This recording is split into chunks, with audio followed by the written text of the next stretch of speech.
and welcome back to Cursed Creativity. I'm your host, Helios or Elias, and today we're doing a bit of a kind of smaller video. It might be longer, but it was less effort.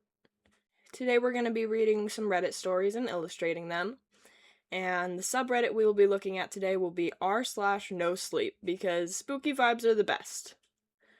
I really have been liking making these long-form videos, but it takes a lot of effort, and I'm trying to get on a bi-weekly posting schedule, so I may have to throw in a few lower effort ones here and there.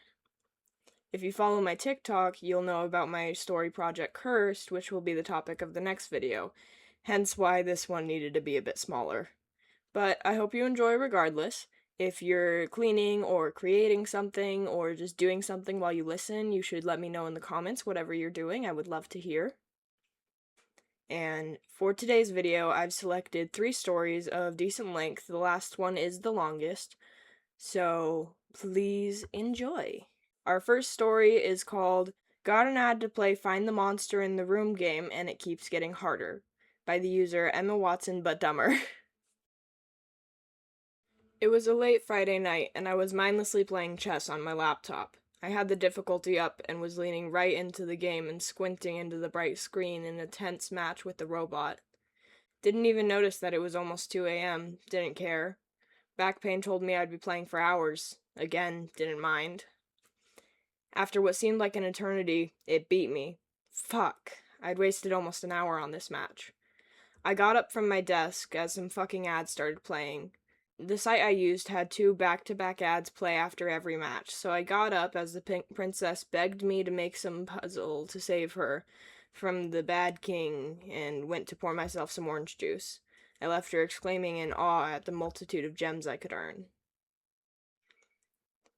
By the time I got back, the room was quiet. The second ad had started to play, but it had no sound.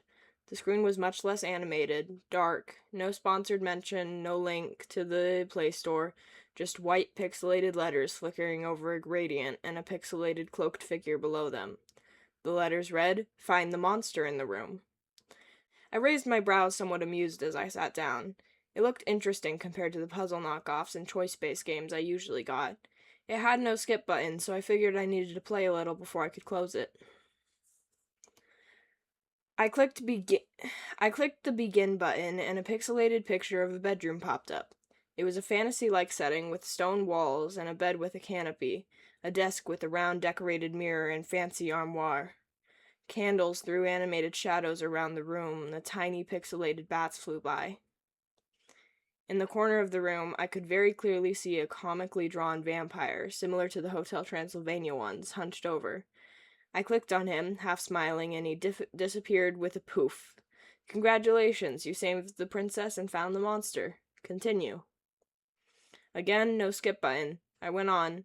The game looked cozy, and I liked the style of the animations. "Find the monster in the room." This time, the room was a classroom with colorful desks and toys all over. The walls were covered in kids' drawings, and the sun shone gently through the blinds. The monster was a tiny gnome with pointy ears hiding under a desk and grinning. He looked cute, though, not scary. I clicked on him, and he let out a tiny high-pitched scream before poofing. The next level was a werewolf rose garden, then a mummy in a library. It was unskippable, but I didn't mind. I needed a break after getting my ass beat by a chess robot. After maybe 10 levels, I realized it was upping the difficulty now. Now the monster would be half hidden under beds, behind bushes or curtains, or a reflection in a window or shadow.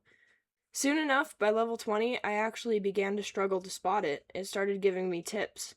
Pay attention to what doesn't belong. Monsters prefer corners. I got stuck at level 25. It showed a living room and a little girl and her dad watching TV in the dark. I scanned the whole room but couldn't find anything. I even upped the brightness, thinking it may have been hiding in the shadows.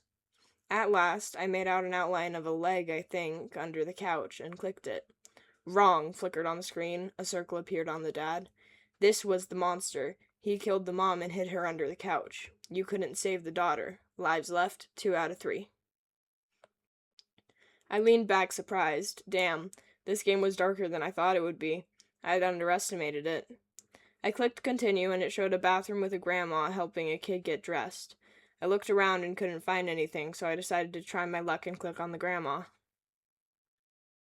Wrong. The circle appeared on the vent. I leaned in, squinting. I saw a pale, bloated face. It looked weirdly realistic compared to the pixelated look of the bathroom. Ew.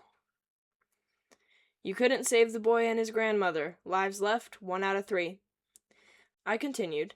I caught the next monster, a tall, slender figure almost blending in with the trees. The next level, level 28, showed a suburban street gently lit by warm streetlights. No monster in sight. I scanned it as much as I could, but I didn't find anything.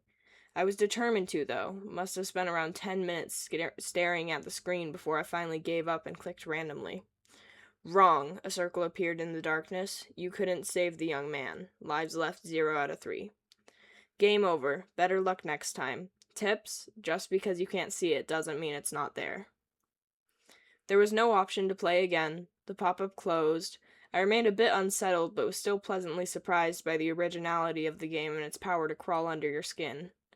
I returned to my chess game. Saturday night found me in a different position. I went out with my friends and returned to my one-story house in the suburbs, drunk and woozy, walking alone in the peaceful and quiet night, right in the middle of the street.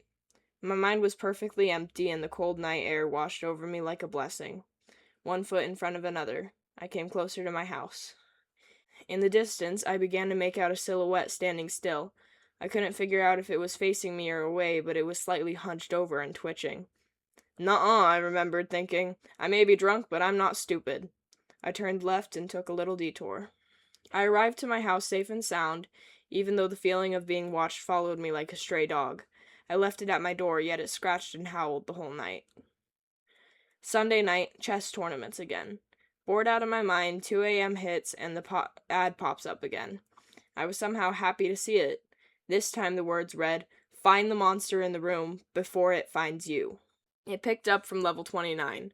I had no idea it was saving my progress. The difficulty was easy again, but I had a timer now. As it got harder, the timer became shorter. A subway. I clicked on the pale, wide-eyed man sitting next to the little girl. Correct, you saved the girl from the predator. Eventually, it got to a point where I had absolutely no idea where to click. I lost once, then I lost again. Level 54 showed the front of a one-story house. I scanned every centimeter and found nothing until, in the reflection of one of the windows, I could see a light, almost like a reflection, a silhouette. Ha, found ya. Clicked on it. Wrong. That's the player. This is the monster. A circle appeared on another window. I couldn't see anything in there and was squinted as I squinted into the monitor.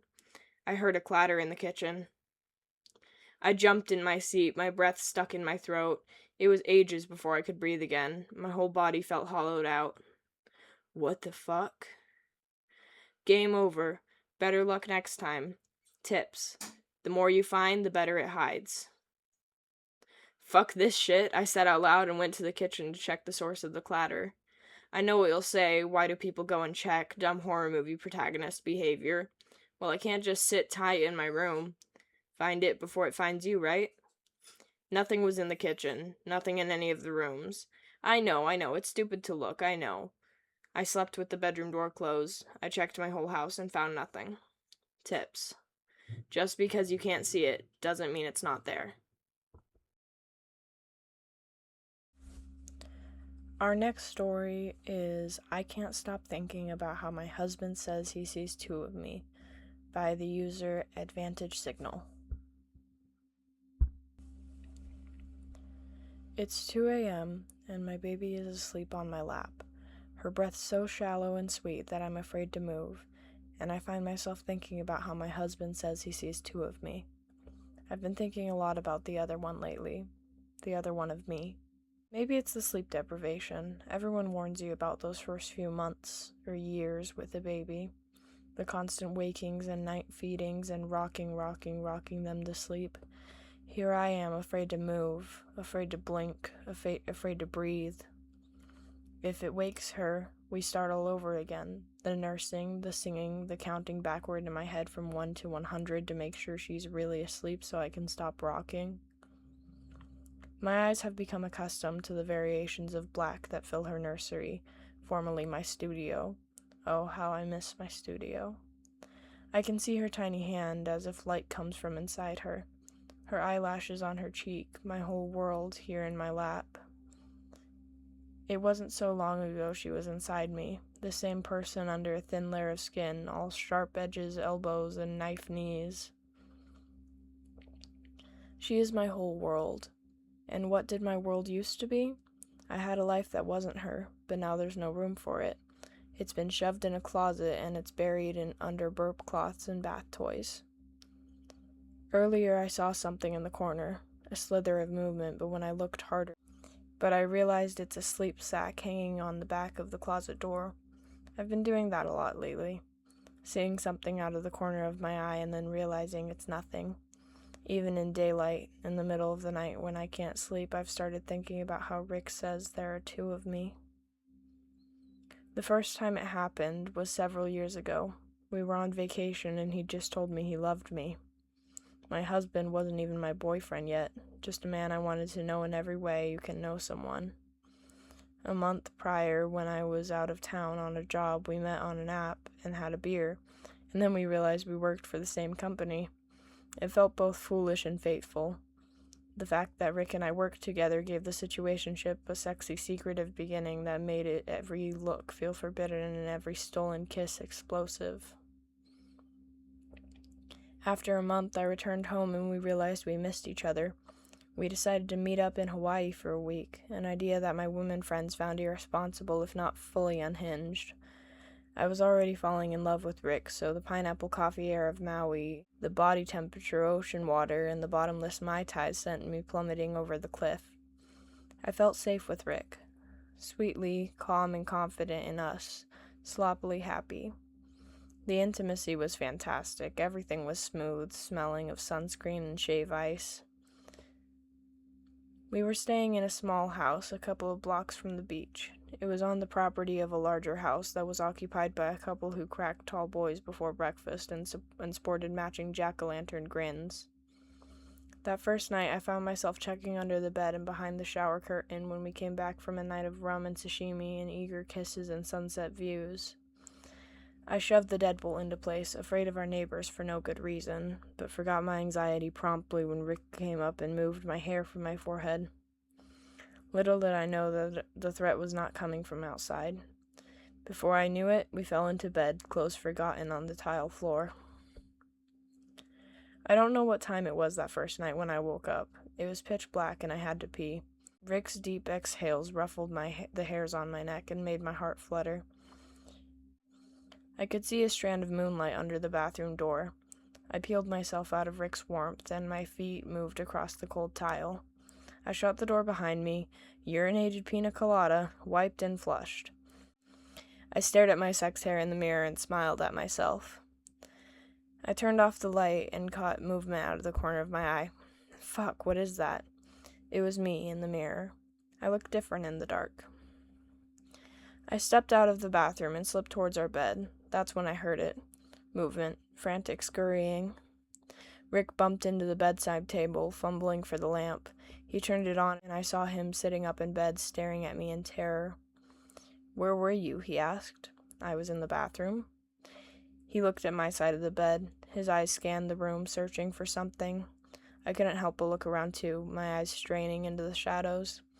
I couldn't tell if he was truly awake. He looked glassy-eyed and slack-jawed. "What's wrong?" I asked. Part of me wanted to go to him, put a hand on his back and comfort him. Part of me wanted to back away and slip into the bathroom and lock the door. Rick stood up, trying to put a puzzle together when he was clearly missing a few pieces. He said, "I woke up and you were sitting up in bed, smiling at me like you'd been watching me sleep." He saw the look in my eye. "I'm serious. And then I heard the bathroom door and I turned over and you were coming out of the bathroom. I looked back and you were still there, in bed, smiling at me. I actually thought the one of you that was coming out of the bathroom was my imagination because you were so real, right next to me."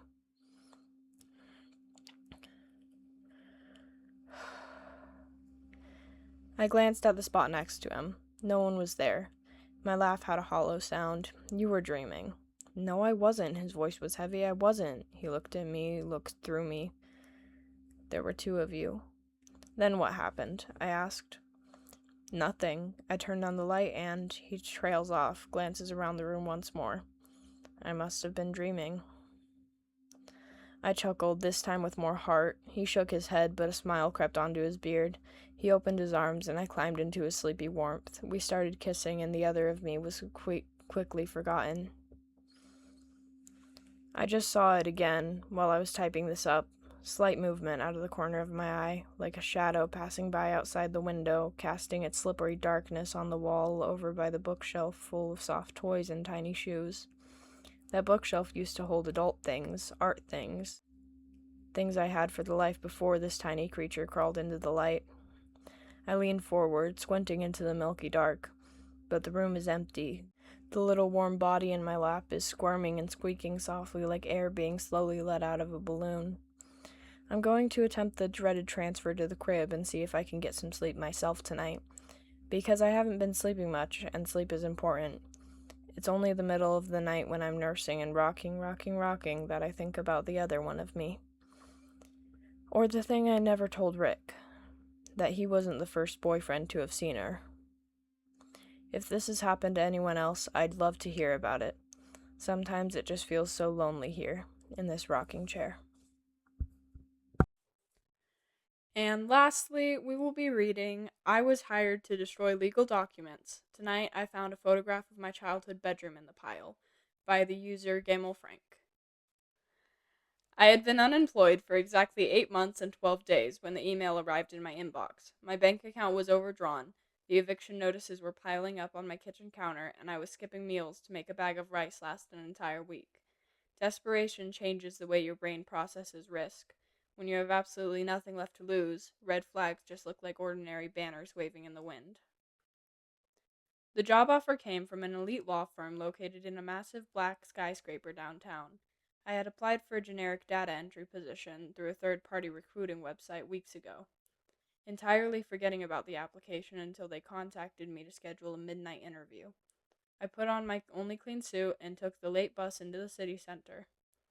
The building was completely deserted when I arrived. A silent security guard checked my identification and directed me to a service elevator that only went down. The interview did not take place in a polished boardroom with mahogany tables and leather chairs. It happened in a windowless concrete sub-basement, illuminated by harsh buzzing fluorescent lights. The man who interviewed me wore an expensive tailored suit that looked entirely out of place in the sterile, dusty environment. He asked me very few questions about my previous work experience. He mainly wanted to know about my personal life. He asked if I lived alone, if I had any close family members nearby, and how well I handled working in complete isolation. I answered honestly, explaining that I was entirely independent and desperately needed a steady income. He offered me the job immediately. The salary he quoted was staggering. It was more money than I had made in the last 3 years combined. My title would be Archival Disposal Technician, and my shift would run from midnight until 8 in the morning. My only responsibility was to operate an industrial room-sized paper shredder to destroy old case files and classified corporate documents. I accepted the position without a second thought. I would have agreed to sweep toxic waste for that kind of money. The man nodded, handed me a heavy brass key card, and walked me over to a large bulletin board mounted on the concrete wall next to the machine. A single sheet of laminated paper was pinned to the corkboard. "These are the operational guidelines," the man said, his voice flat and completely devoid of emotion. "Read them carefully. Follow them exactly. I will be back at 8 in the morning to relieve you." He turned and walked back to the service elevator. The heavy metal doors slid shut, and the elevator hummed as it ascended, leaving me completely alone in the sprawling windowless basement. I walked over to the bulletin board to read the guidelines. I expected standard corporate safety warnings about keeping loose clothing away from the moving gears or wearing protective safety glasses. The laminated sheet contained only 4 typed sentences. Rule 1. Do not read the contents of the red folders. Rule 2. If the shredder jams and begins to leak a red viscous fluid, unplug it and face the corner until the humming stops. Rule 3. If you find a photograph of yourself in the pile of documents, shred it immediately without breaking eye contact with it. And Rule 4. If you hear someone knocking on the heavy steel elevator doors at 3 in the morning, do not let the door knocker enter the room. I stood there staring at the paper for a long time. The rules made absolutely no logical sense. They sounded like a prank. the kind of hazing ritual older employees used to terrify the new hire on the night shift. I assumed the management team had left the sign there to test my ability to follow instructions without asking questions. Elite corporate firms are notorious for their eccentric paranoia regarding document security and employee compliance. I decided I would simply do exactly what I was paid to do: feed paper into a machine and collect my paycheck. I turned my attention to the shredder. It was a massive piece of industrial equipment occupying the entire center of the room. A wide rubber conveyor belt sloped upwards, leaning into the heavy steel hopper, where interlocking rows of razor-sharp metal drums waited to grind anything into microscopic confetti. Beside the machine stood dozens of heavy cardboard boxes stacked nearly to the ceiling, all filled to the brim with paperwork. I pressed the heavy green power button on the control panel, and the machine roared to life. The sound was deafening, a deep mechanical grinding that vibrated through the concrete floor and rattled my teeth. I grabbed the first box, hauled it over to the conveyor belt, and started grabbing handfuls of manila folders. I tossed them onto the moving rubber belt and watched them travel upward before falling into the metal hopper. The steel teeth caught the paper, pulling the folders down into with a violent tearing crunch. The machine devoured the documents effortlessly, spitting a steady stream of fine white dust into an enormous clear plastic collection bag attached to the exhaust vent. The work was mindless and deeply monotonous. For the first few hours, my mind wandered as my hands automatically grabbed, tossed, and reached for more paper. The isolation of the room was heavy, pressing against my eardrums beneath the roar of the machine. The fluorescent lights buzzed with a steady rhythm, the air smelling strongly of dry paper dust, hot metal, and the faint, bitter scent of machine oil. I was emptying the 14th box of the night when I saw the first anomaly. Mixed in among the standard beige manila folders was a single, brightly colored red folder. The thick cardstock was completely unmarked, lacking any labels, barcodes, or identifying features. I remembered the first rule on the laminated sheet. I grabbed the red folder firmly, intending to toss it directly onto the conveyor belt without opening it. My hands were coated in a fine layer of paper dust, making my grip slippery.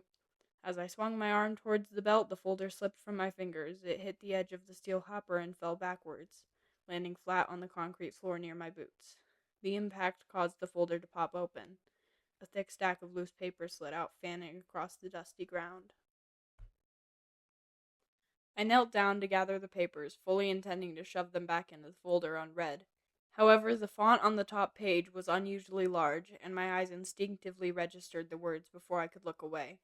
The document appeared to be a highly detailed clinical autopsy report or a crime scene analysis. The language was cold and professional, but the subject matter was entirely impossible. It described a murder case where the victim had been completely hollowed out from the inside, their internal organs replaced with tightly compacted ash. Below the text was a detailed hand-drawn diagram of the creature that defied all known biological logic. The illustration showed a shifting, nebulous shape composed entirely of dense intersecting lines.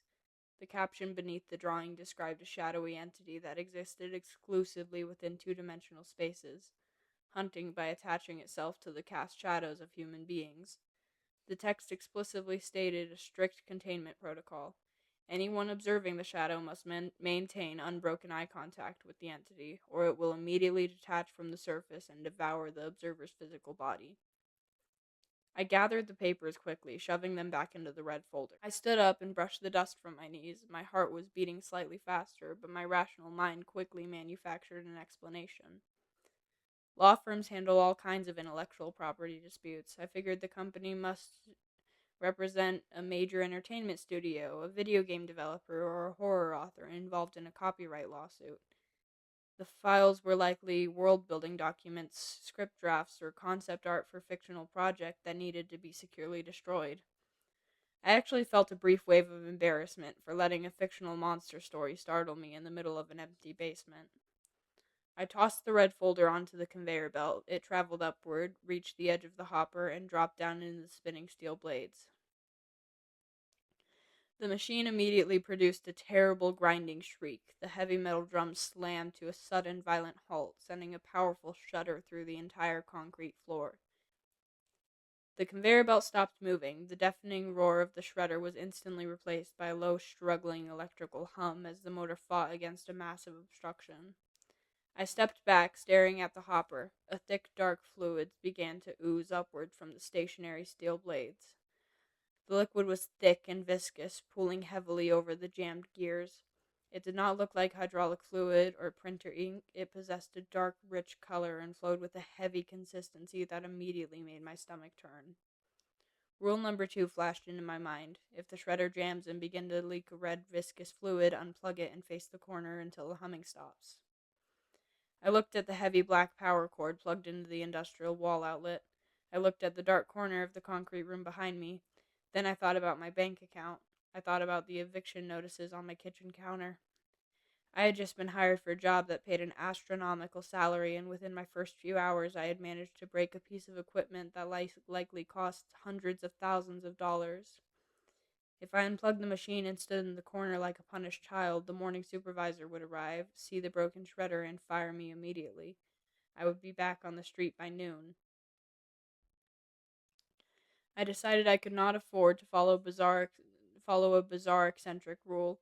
I needed to clear the jam, get the machine running again, and clean up the leaking fluid before anyone found out. I stepped up to the edge of the metal hopper and peered down into the blades. The red folder had been completely chewed up, but beneath the shredded red cardstock I saw the true cause of the blockage. A thick, dense stack of heavy, glossy photograph paper was wedged tightly between the main grinding drums, preventing them from turning. I reached my hand carefully down into the hopper, avoiding the razor-sharp edges of the stationary blades, and grabbed the edge of the thick stack of photographs. I pulled firmly, wiggling the glossy paper back and forth until it slid free from the teeth of the gears. I pulled the stack out of the machine and held it under the harsh fluorescent light. I wiped a smear of the thick red fluid off the photograph using my thumb. I stared at the image, and a deep, paralyzing cold washed over my entire body. The photograph showed a young boy standing in the center of a small, messy bedroom. The boy was holding a plastic toy dinosaur and smiling brightly at the camera. The bedroom was completely familiar. The posters on the wall, the patterned bedsheet, the specific shape of the window frame. It was my childhood bedroom. The young boy in the picture was me, roughly 7 years old. I was looking at a photograph of myself that I had never seen before. My eyes drifted from the smiling childhood face to the background of the image. The bedroom was illuminated by the camera flash, casting a sharp, dark shadow against the painted drywall behind my younger self. The shadow did not belong to a 7-year-old boy. The shadow cast against the wall in the photograph was towering and deformed. It possessed elongated, multi-jointed limbs that reached across the ceiling, and a head that split open into a jagged, toothless maw. It was the exact shape of the shadow entity depicted in the diagrams of the red folder I had just read. My hands began to tremble violently. I flipped to the next photograph in the stack. It was an image of me at my high school graduation. I was standing on a grassy football field wearing a blue cap and gown. The shadow stretching out across the grass behind me was massive, its long, shadowy fingers wrapping around the ankles of the other students standing nearby. I flipped to the next photo. It was a picture taken just a few months ago, showing me sitting alone in my cramped kitchen looking exhausted. The deformed shadow was no longer just on the wall behind me, it was expanding, consuming the edges of the photograph, its dark mass slowly creeping towards my physical body in the image. I was standing in the cold, windowless basement, holding a stack of impossible photographs, realizing with absolute horror that I was trapped in a terrifying paradox. Rule number 3 explicitly stated that if I found a photograph of myself, I had to shred it immediately without breaking eye contact with the image. I needed to feed the photographs into the spinning blades right now, but the industrial shredder was jammed and completely stationary. In order to clear the jam and start the machine, I had to follow rule number 2. I had to unplug the power cord, turn my back on the machine, and face the concrete corner of the room. I could not obey rule 3 because I had failed to obey rule 2. I stared down at the top photograph of my childhood bedroom as I watched the glossy surface, the dark ink making up the shadowy creature, began to shift. The movement was incredibly subtle at first, just a slight rippling of the dark pigment. Then the two-dimensional shadow turned its deformed head independently of the frozen image of my younger self. The faceless, jagged maw angled outwards, looking directly at me through the glossy paper. The entity was moving inside the flat space of the photograph. Simultaneously, the low, struggling electrical hum of the jammed shredder monitor began to change. The mechanical buzzing deepened, adopting a heavy, rhythmic thumping sound that it vibrated through the soles of my shoes. It sounded exactly like a massive racing heartbeat echoing from the steel belly of the machine. The thick red fluid pooling in the hopper began to emit a powerful, overwhelming odor. It smelled sharply of raw copper and the metallic tang of ozone. The fluid started to bubble rapidly, spilling over the edge of the hopper and splashing onto the concrete floor. It stretched outward, moving against gravity, reaching across the dusty concrete like growing pulsing veins, crawling slowly towards the toes of my heavy work boots. I noticed a sudden change in the lighting of the room. The single harsh fluorescent light tube mounted directly above my head began to flicker violently. With every rapid flash of darkness, the physical shadow I was casting against the concrete wall changed. My normal human silhouette grew larger. The arms elongated into impossible spider-like limbs, the head split open. My actual shadow was mimicking the monstrous shape trapped in the photographs. I remembered the strict containment protocol written on the red folder. I had to maintain unbroken eye contact with the entity or it would detach from the surface and devour me. Rule 3 echoed the exact same command: shred the photographs immediately without breaking eye contact. I had to get the shredder running. I had to clear the jam while keeping my eyes locked onto the shifting, moving photographs in my left hand. I stepped closer to the massive steel machine. I held the stack of photos up at eye level, staring directly into the jagged, shadowy face shifting inside the glossy paper of my childhood bedroom. My eyes burned in, my eyes burned from the effort of holding them wide open, terrified to even blink. I reached my right hand blindly down into the hopper of the jammed shredder. My fingers plunged into the pooling red fluid. The liquid was scalding hot, burning the skin on my knuckles. It felt thick, muscular, and warm. It felt like plunging my hand into a pile of living, pulsing tissue. I gritted my teeth, ignoring the burning pain, and felt around the razor-sharp steel drums, using only my sense of touch. I had to rely entirely on my peripheral vision to ensure my hand did not slip and slide directly into the cutting edge of the blades. Sweat poured down my forehead, stinging my eyes. The heartbeat thumping from the motor grew louder, faster, matching the panicked rhythm of my own chest. The red vines of fluid crawling across the floor began to wrap around the rubber soles of my boots, pulling tightly against my ankles. My blind fingers brushed against a solid, dense obstruction wedged deep in the two main grinding cylinders. I gripped the object firmly. It felt smooth, incredibly hard, and calcified. It felt exactly like a segment of human femur bone. I wrapped my fingers around the hard mass, braced my boots against the side of the steel hopper, and pulled upward with every ounce of physical strength I possessed. The obstruction shifted, scraping loudly against the steel blades, and suddenly popped free from the gears. I pulled my hand out of the hopper, throwing the hard, calcified mass over my shoulder onto the concrete floor. The industrial shredder instantly roared back to life with a deafening mechanical screech. The heavy steel drums spun rapidly, chewing through the remaining red fluid and sending a fine spray of hot red mist into the air. The sudden return of the deafening noise broke my concentration for a fraction of a second. My eyes darted away from the photograph in my hand. The fluorescent light above my head shattered completely, raining sparks and powdered glass down onto my shoulders. The room plunged into deep, heavy shadows, illuminated only by a faint red glow of the machine's control panel.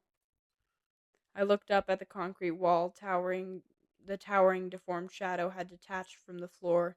Its physical weight pressed down on the entire room, compressing the air in my lungs and making it incredibly difficult to breathe. A wave of freezing cold washed over my skin as the massive, jagged maw descended from the ceiling, plunging towards my physical body. I snapped my head down, forcing my eyes back onto the stack of photographs in my left hand. I locked my vision onto the shifting shape inside the glossy paper, refusing to blink, forcing my eyes to stay open even as tears of pain and panic streamed down my cheeks. Following Rule 3 to the absolute letter, I thrust my left hand directly forward and shoved the entire stack of photographs into the spinning, roaring blades of the shredder. The steel teeth caught the glossy paper instantly, pulling the stack down into the grinding mechanism with a violent crunch. The movement of the blades chewed through the first photograph. A wave of severe physical nausea slammed into my stomach. A sharp, blinding pain erupted in the back of my skull, feeling as though a long, hot needle was being driven directly into my brain. I dropped to my knees on the concrete floor, clutching my head with both hands, grasping for air as the machine continued to devour the images of my past. With every photograph that passed through the spinning blades, the crushing weight in the room lifted slightly. A loud, piercing shriek of pure agony echoed through the windowless basement, sounding like grinding metal and tearing meat. The sound did not come from the machine. It came from the towering shadow pressing against the walls. The shredder pulled the final photograph down into the hopper, grinding the glossy paper into fine white dust. The agonizing shriek cut off abruptly, leaving only the steady mechanical roar of the industrial machine. The sharp pain in my skull faded into a dull throbbing ache. The nausea receded, allowing me to take a deep, full breath of dusty air. I slowly opened my eyes and looked at the concrete wall. My shadow was back to normal, a standard human silhouette cast faintly by the red glow of the control panel. I looked down at my boots. The crawling veins of red fluid had completely dried up, turning into harmless dark gray toner powder that crumbled away when I shifted my feet. I looked at my right hand. The scalding, pulsating tissue was gone, leaving my skin covered in only harmless, sticky red ink. The heavy thumping heartbeat of the motor smoothed out, returning to normal, mechanical purr. The conveyor belt rolled steadily. I sat on the cold concrete floor for the remainder of the night, staring blankly into the spinning blades. I did not touch another box. I did not move. I just listened to the hum of the machine and waited for the hours to pass. At exactly 8 in the morning, the heavy metal doors of the service elevator slid open. The supervisor, wearing an expensive tailored suit, walked into the room, holding a ceramic cup of coffee. He stopped a few feet away from me, his eyes scanning the concrete floor. He noticed the dried gray toner powder scattered around my boots, the shattered glass of the fluorescent bulb, and the red ink staining my right hand. A slow, genuine smile spread across his face. "Good job," he said, taking a sip of coffee. "I honestly didn't think you were going to survive the night. The turnover rate for the midnight shift is incredibly high." I slowly pushed myself up off the floor, my legs shaking slightly. I stared at him, my mind still reeling from the events of the night. "What is this place?" I asked, my voice hoarse and trembling. "What is that machine? What were those files?" The supervisor walked over to the control panel and pressed the red button, shutting down the roaring shredder.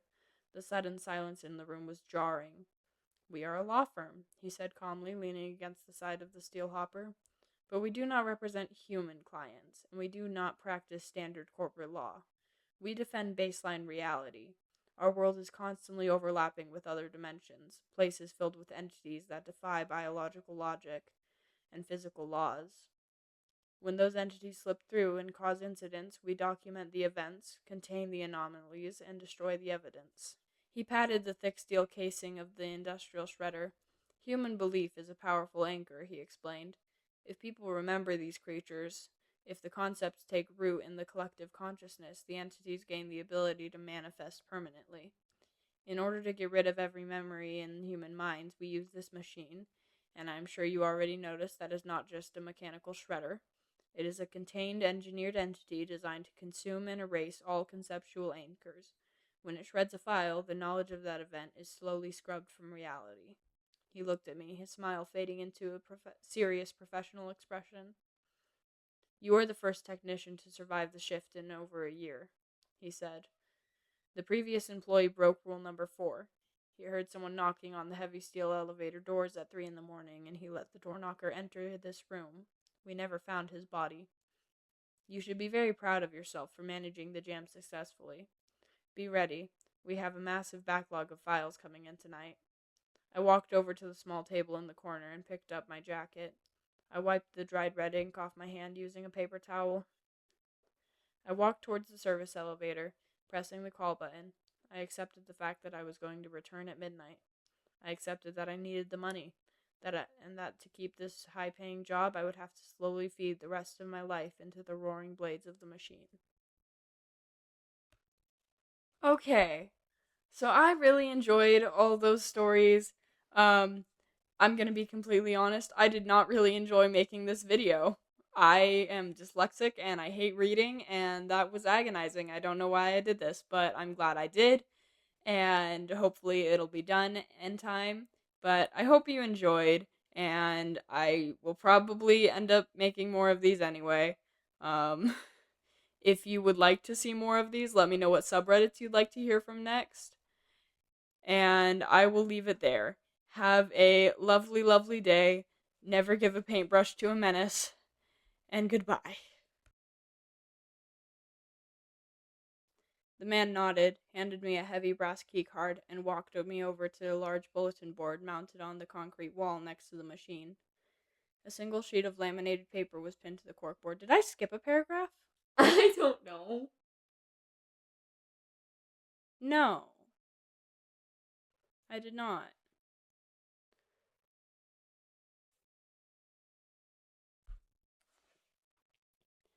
I had been unemployed.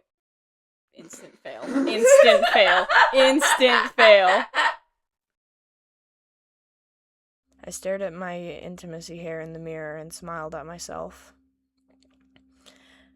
Not fuck that. I'm not censoring that word. You know what? I'm not monetized. Fuck. Who cares?